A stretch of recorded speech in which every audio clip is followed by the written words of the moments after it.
the middle of the lane, with the swallows swooping low overhead.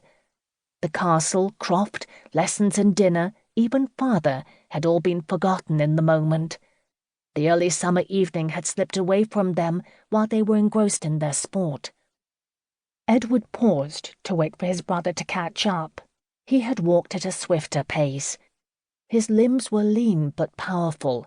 A natural athlete, they moved with an easy rhythm that suggested speed and resilience, from long childhood summers spent running and riding, swinging from the branches of trees, swimming in rivers, and laughing in delight at the cool water sliding over his skin. He was the sort of child who dives headlong into the water while his jealous friends dip in their toes, shivering in their fears and inhibitions. The weeds in the lane did not repress Edward. He did not see phantoms and assassins behind every tree like Edmund did. Edward was already tall for his age, coltish but well-proportioned. His hazel eyes cast about from right to left, seeking the swiftest route or expecting to see it open up before them. It would seem perfectly natural to him for the brambles to part at his approach. For he was 13 now. His birthday had fallen a week ago, long enough for him to wear his new age comfortably, but still so fresh as to be a novelty. And 13 years old, thought Edward Plantagenet, was so much more than the restraints of 12, a definite remove from 11, and so far advanced from 10, that those childish years seemed as distant as winter on a hot summer's day. 13 would soon be 14. It was certainty, majesty, authority, with one foot in the arena of manhood. 13 was promise and pleasure. It was as good as near anything a boy might wish to be, hurrying back home to a hot dinner and a warm bed. His brother was swept along with him, running every other pace to remain by his side. Edmund was shorter, slighter, at 11 years old. Almost 12, almost, for the almost infinitely mattered. He was almost as tall, almost as old, almost as strong. He proudly inhabited the space Edward had immediately vacated. His brother went before him like a god through the long twilight grass, and Edmund planted his feet in those footsteps. He stepped over the furze before it sprang back up, his arms catching branches bent in their wake. Otherwise they were physically similar. Both had thick, abundant, sandy-coloured hair, tousled from play fighting and adventures.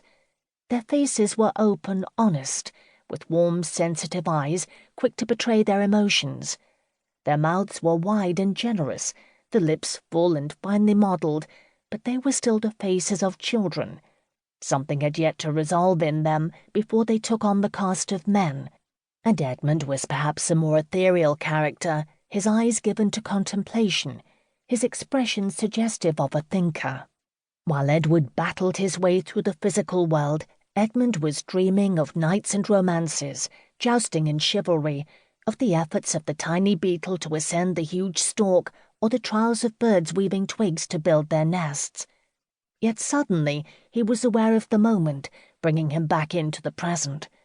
Something had shifted in his brother's gait. "There's someone ahead. Keep close." Edward's whisper scarcely rose above the rustle of the wind through the trees. For a second, all was still.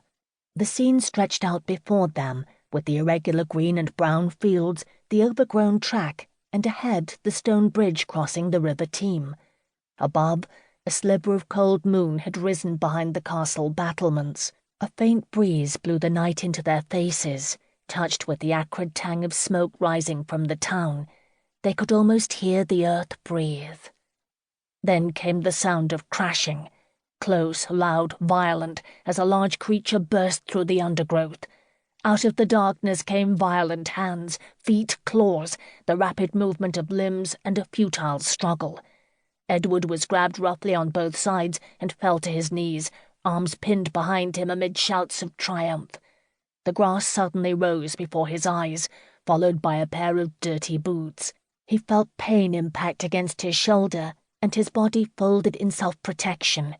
His attacker glowered down, eyes bulging with advantage, mouth gasping wetly. It was the Croft brothers, sons of the castle almoner. The idiots. Sometimes they were forced to train together in the field.